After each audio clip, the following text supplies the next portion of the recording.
हरियाणा के मुख्य मंत्री नायब सिंह सैनी ने पंचकुला ਦੇ ਵਿੱਚ आयोजित कुदरती खेती वर्कशाप ਦੇ ਵਿੱਚ मुख मेहमान वजों शिरकत करते हुए सूबे ਨੂੰ टिकाऊ वातावरण अनुकूल ਅਤੇ आधुनिक खेती प्रणाली ਵੱਲ ਅੱਗੇ ਲੈ ਜਾਣ ਦੇ ਲਈ स्पष्ट रोड मैप पेश किया है। मुख्य मंत्री ने अपने संबोधन ਦੇ ਵਿੱਚ कहा कि पंचकुला की पावन धरती ਤੇ सूबे के खेतीबाड़ी भविख ਨੂੰ दिशा देने वाले इतिहासक संकल्प रूप लै रहे हैं। उन्होंने कहा कि वर्कशाप सिर्फ कुदरती खेती सीखण का मंच नहीं सगों किसान ਅਤੇ ਕੁਦਰਤ ਦਰਮਿਆਨ ਸਦੀਆਂ ਪੁਰਾਣੇ ਰਿਸ਼ਤੇ ਨੂੰ ਮੁੜ ਜੀਵਤ ਕਰਨ ਦਾ ਇੱਕ ਮਹੱਤਵਪੂਰਨ ਮੌਕਾ ਵੀ ਹੈ। ਹਰੀ ਕ੍ਰਾਂਤੀ 2.0 ਵੱਲ ਵਧ ਰਿਹਾ ਹਰਿਆਣਾ ਕੁਦਰਤੀ ਖੇਤੀ ਦੇ ਨਵੇਂ ਯੁੱਗ ਦੀ ਅਗਵਾਈ ਕਰ ਰਹੇ ਸੀਐਮ ਨਾਇਬ ਸਿੰਘ ਸੈਣੀ ਪੰਚਕੁਲਾ ਦੀ ਵਰਕਸ਼ਾਪ ਤੋਂ ਦਿੱਤਾ ਖੇਤੀਬਾੜੀ ਬਦਲਾਅ ਦਾ ਸੰਦੇਸ਼। ਕੁਦਰਤੀ ਖੇਤੀ ਨੂੰ ਬਣਾਇਆ ਵਿਕਸਿਤ ਹਰਿਆਣਾ ਦੀ ਆਧਾਰਸ਼ਿਲਾ।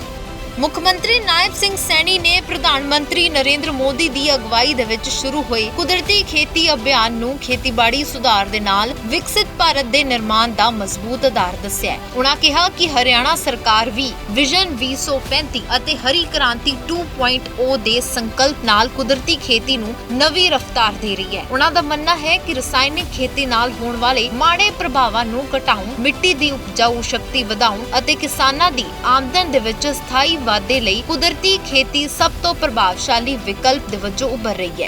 ये प्राकृतिक खेती की तकनीक को ये सीखने का अवसर नहीं है, उसको जानने का अवसर नहीं है, बल्कि ये किसान और प्रकृति के उस अटूट रिश्ते को फिर से मजबूत करने का ये अभियान है। ऐसा ये संबंध था कि इससे व्यक्ति धन और धान्य से भरपूर हो जाता था, ये ऐसा संबंध था। कहीं ना कहीं हम उससे दूर हुए हैं और दूर हुए तो प्राकृतिक आपदाओं ने हमें घेर लिया है। ਮੁੱਖ ਮੰਤਰੀ ਸੈਣੀ ਨੇ ਕਿਹਾ ਕਿ ਹਰਿਆਣਾ ਦਾ ਜਾਗਰੂਕ ਅਤੇ ਪ੍ਰਗਤੀਸ਼ੀਲ ਕਿਸਾਨ ਸੂਬੇ ਦੀ ਸਭ ਤੋਂ ਵੱਡੀ ਤਾਕਤ ਹੈ ਅਤੇ ਸਰਕਾਰ ਉਸੇ ਤਾਕਤ ਨੂੰ ਆਧੁਨਿਕ ਟੈਕਨੋਲੋਜੀ ਅਤੇ ਰਿਵਾਇਤੀ ਗਿਆਨ ਦੇ ਨਾਲ ਜੋੜਨ ਦਾ ਕੰਮ ਕਰ ਰਹੀ ਹੈ। ज्यादा पैदावार के लेकर के हमने बहुत सारा अपनी धरती माँ के साथ शोषण भी कर दिया है, भी ज्यादा पैदावार लेंगे। आज मैं एक बात कहना चाहता हूं आप सबके बीच में, किसी चीज की कोई कमी नहीं है, खाद की भी कमी नहीं है, चाहे मिडिल ईस्ट की कोई समस्या चल रही हो, पेस्टिसाइड की भी नहीं है, परंतु हमें विचार करना है आने वाली पीढ़ी को हम क्या दे करके जा रहे हैं, आने वाली पीढ़ी को हम क्या छोड़ करके जा रहे हैं। हमारे पूर्वजों हमें कुछ दे करके गए थे। ਨੀਤੀਆਂ ਤੋਂ ਲੈ ਕੇ ਜ਼ਮੀਨ ਤੱਕ ਦਿਖ ਰਿਹਾ ਬਦਲਾਅ। ਮੁੱਖ ਮੰਤਰੀ ਨੇ ਦੱਸਿਆ ਕਿ ਸਾਲ 2022 ਦੇ ਵਿੱਚ ਰਾਜ ਸਰਕਾਰ ਨੇ ਕੁਦਰਤੀ ਖੇਤੀ ਯੋਜਨਾ ਦੀ ਸ਼ੁਰੂਆਤ ਕੀਤੀ, ਜਿਸ ਨੂੰ ਕਿਸਾਨ, ਕੁਦਰਤ ਅਤੇ ਭਵਿੱਖ ਨੂੰ ਜੋੜਨ ਵਾਲਾ ਨਵਾਂ ਵਿਕਾਸ ਮਾਡਲ ਬਣਾਇਆ ਗਿਆ। ਅੱਜ ਇਸ ਦੇ ਸਕਾਰਾਤਮਕ ਨਤੀਜੇ ਸਾਹਮਣੇ ਆ ਰਹੇ ਹਨ। ਸੂਬੇ ਵਿੱਚ ਲਗਭਗ 2 ਲੱਖ ਕਿਸਾਨਾਂ ਨੇ 3 ਲੱਖ ਏਕੜ ਜ਼ਮੀਨ ਦਾ ਕੁਦਰਤੀ ਖੇਤੀ ਲਈ ਰਜਿਸਟ੍ਰੇਸ਼ਨ ਕਰਵਾਇਆ ਹੈ, ਜਦਕਿ ਸਿਰਫ ਸਾਲ 2025-26 ਦੇ ਵਿੱਚ ਹੀ 20,727 ਏਕੜ ਖੇਤਰ ਦੇ ਵਿੱਚ ਕੁਦਰਤੀ ਖੇਤੀ ਕੀਤੀ ਜਾ ਚੁੱਕੀ ਹੈ। ਸਰਕਾਰ ਨੇ ਕੁਰੂਕਸ਼ੇਤਰ, ਜੀਂਦ, ਸਿਰਸਾ ਅਤੇ ਕਰਨਾਲ ਵਿੱਚ ਕੁਦਰਤੀ ਖੇਤੀ ਦੇ ਸਿਖਲਾਈ ਕੇਂਦਰ ਸਥਾਪਿਤ ਕੀਤੇ ਹਨ, ਜਿੱਥੇ ਹੁਣ ਤੱਕ 13,300 ਤੋਂ ਵੱਧ ਭਾਗੀਦਾਰਾਂ ਨੂੰ ਸਿਖਲਾਈ ਦਿੱਤੀ ਜਾ ਚੁੱਕੀ ਹੈ।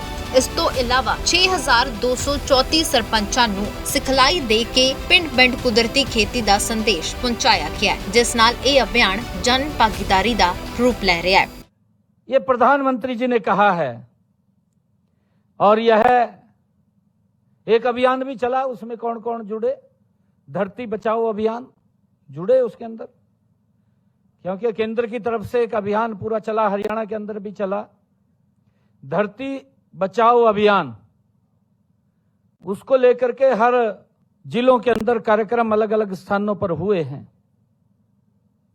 साथियों, यह मिट्टी की सेहत बचाने का अभियान है, यह किसान की लागत को घटाने का अभियान है और आने वाली पीढ़ियों को सुरक्षित, स्वस्थ और समृद्ध भारत ये बनाने का संकल्प है जो हम सब मिलकर के आज लेकर के इसको आगे बढ़ेंगे।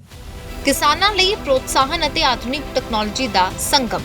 ਮੁੱਖ ਮੰਤਰੀ ਨਾਇਬ ਸਿੰਘ ਸੈਣੀ ਨੇ ਸਪਸ਼ਟ ਕੀਤਾ ਕਿ ਸਰਕਾਰ ਸਿਰਫ ਜਾਗਰੂਕਤਾ ਤੱਕ ਸੀਮਿਤ ਨਹੀਂ ਹੈ, ਸਗੋਂ ਕਿਸਾਨਾਂ ਨੂੰ ਆਰਥਿਕ ਸਹਾਇਤਾ ਵੀ ਪ੍ਰਦਾਨ ਕਰ ਰਹੀ ਹੈ। ਸਾਲ 2025 ਤੋਂ ਕੁਦਰਤੀ ਖੇਤੀ ਅਪਣਾਉਣ ਵਾਲੇ ਯੋਗ ਕਿਸਾਨਾਂ ਲਈ ਦੇਸੀ ਗਾਂ ਦੇ ਮਿਲਣ ਵਾਲੀ ਸਬਸਿਡੀ ਵਧਾ ਕੇ 30,000 ਰੁਪਏ ਕਰ ਦਿੱਤੀ ਗਈ ਹੈ। ਇਸ ਨਾਲ ਹੀ APEDA ਪ੍ਰਮਾਣਿਤ ਕੁਦਰਤੀ ਅਤੇ ਜੈਵਿਕ ਕਿਸਾਨਾਂ ਨੂੰ 5 ਸਾਲਾਂ ਤੱਕ ਪ੍ਰਤੀ ਏਕੜ ਪ੍ਰਤੀ ਸਾਲ 10,000 ਰੁਪਏ ਵੀ ਵਿੱਤੀ ਸਹਾਇਤਾ ਦੇਣ ਦਾ ਫੈਸਲਾ ਕੀਤਾ ਗਿਆ ਹੈ। ਉਨ੍ਹਾਂ ਕਿਹਾ ਕਿ ਜਦੋਂ ਕੁਦਰਤੀ ਖੇਤੀ ਦੀ ਰਵਾਇਤੀ ਸੂਝ-ਬੂਝ ਅਤੇ ਆਰਟੀਫੀਸ਼ੀਅਲ ਇੰਟੈਲੀਜੈਂਸ ਦਾ ਮੇਲ ਹੋਵੇਗਾ, ਤਦ ਹਰਿਆਣਾ ਦੀ ਖੇਤੀ ਪੂਰੇ ਦੇਸ਼ ਲਈ ਇੱਕ ਨਵਾਂ ਮਾਡਲ ਬਣੇਗੀ। Agri startup, drone technology, food processing ਅਤੇ AI ਆਧਾਰਿਤ ਖੇਤੀ ਹੱਲ ਕਿਸਾਨਾਂ ਲਈ ਨਵੀਆਂ ਸੰਭਾਵਨਾਵਾਂ ਦੇ ਦਰਵਾਜ਼ੇ ਖੋਲ੍ਹਣਗੇ। ਬਾਜ਼ਾਰ ਤੋਂ ਬ੍ਰਾਂਡ ਤੱਕ ਸਰਕਾਰ ਦੀ ਵਿਆਪਕ ਨੀਤੀ। ਕੁਦਰਤੀ ਅਤੇ ਜੈਵਿਕ ਉਤਪਾਦਾਂ ਨੂੰ ਬਿਹਤਰ ਬਾਜ਼ਾਰ ਉਪਲਬਧ ਕਰਵਾਉਣ ਲਈ ਸਰਕਾਰ ਨੇ ਪੰਚਕੂਲਾ, ਯਮੁਨਾਨਗਰ, ਕਰਨਾਲ, ਸੋਨੀਪਤ, ਰੋਹਤਕ, ਗੁਰੂਗ੍ਰਾਮ,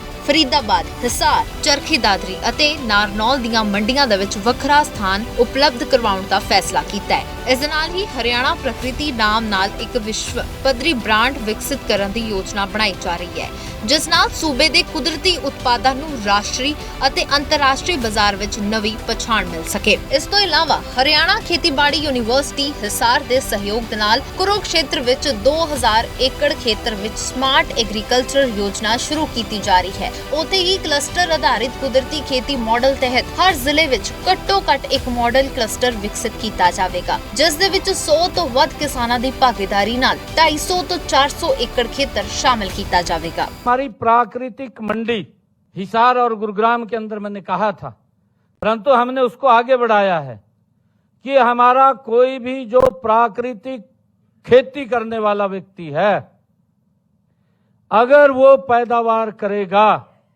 हम मंडी के अंदर अलग जगह देंगे, हरियाणा सरकार की एजेंसी हैफेड उसको खरीदने का काम करेगी और वो उसको दिक्कत नहीं आने देंगे। हम कहीं उसके माल में दिक्कत नहीं आने देंगे। हमारी हरियाणा सरकार की हैफेड खरीदेगी, उसको मंडी की दिक्कत नहीं है। टिकाऊ खेती ਦੀ ਦਿਸ਼ਾ ਵਿੱਚ ਫੈਸਲਾਕੁਨ ਪਹਿਲ। ਮੁੱਖ ਮੰਤਰੀ ਨੇ ਆਪਣੇ ਸੰਬੋਧਨ ਦੇ ਵਿੱਚ ਕਿਸਾਨਾਂ ਨੂੰ ਅਪੀਲ ਕੀਤੀ ਕਿ ਉਹ ਮਿੱਟੀ, ਪਾਣੀ ਅਤੇ ਵਾਤਾਵਰਣ ਦੀ ਰੱਖਿਆ ਨੂੰ ਆਪਣਾ ਸਾਂਝਾ ਸੰਕਲਪ ਬਣਾਓ। ਉਹਨਾਂ ਨੇ ਕਿਹਾ ਕਿ ਤੰਦਰੁਸਤ ਮਿੱਟੀ ਦੀ ਖੁਸ਼ਹਾਲ ਕਿਸਾਨ ਅਤੇ ਮਜ਼ਬੂਤ ਰਾਸ਼ਟਰ ਦੀ ਆਧਾਰਸ਼ਿਲਾ ਹੈ। ਨਾਇਬ ਸਿੰਘ ਸੈਣੀ ਦੀ ਅਗਵਾਈ ਦੇ ਵਿੱਚ ਹਰਿਆਣਾ ਸਰਕਾਰ ਕੁਦਰਤੀ ਖੇਤੀ ਨੂੰ ਸਿਰਫ ਇੱਕ ਖੇਤੀ ਪ੍ਰਣਾਲੀ ਨਹੀਂ, ਸਗੋਂ ਵਾਤਾਵਰਣ ਸੰਭਾਲ, ਕਿਸਾਨਾਂ ਦੀ ਆਰਥਿਕ ਖੁਸ਼ਹਾਲੀ ਅਤੇ ਆਉਣ ਵਾਲੀਆਂ ਪੀੜ੍ਹੀਆਂ ਦੇ ਸੁਰੱਖਿਅਤ ਭਵਿੱਖ ਨਾਲ ਜੁੜੇ ਵਿਆਪਕ ਜਨ ਅੰਦੋਲਨ ਦੇ ਵਜੋਂ ਅੱਗੇ ਵਧਾ ਰਹੀ ਹੈ। ਪੰਚਕੂਲਾ ਦੀ ਇਹ ਵਰਕਸ਼ਾਪ ਇਸੇ ਦੂਰ ਅੰਦੇਸ਼ੀ ਸੋਚ ਦੀ ਮਜ਼ਬੂਤ ਮਿਸਾਲ ਬਣ ਕੇ ਉਭਰੀ, ਜਿਸ ਨੇ ਹਰਿਆਣਾ ਨੂੰ ਟਿਕਾਊ ਖੇਤੀਬਾੜੀ ਵਿਕਾਸ ਦੀ ਦਿਸ਼ਾ ਵਿੱਚ ਨਵੀਂ ਰਫ਼ਤਾਰ ਅਤੇ ਨਵੀਂ ਪਛਾਣ ਦੇਣ ਦਾ ਰਾਹ ਪੱਧਰਾ ਕੀਤਾ। Bureau report, living India news.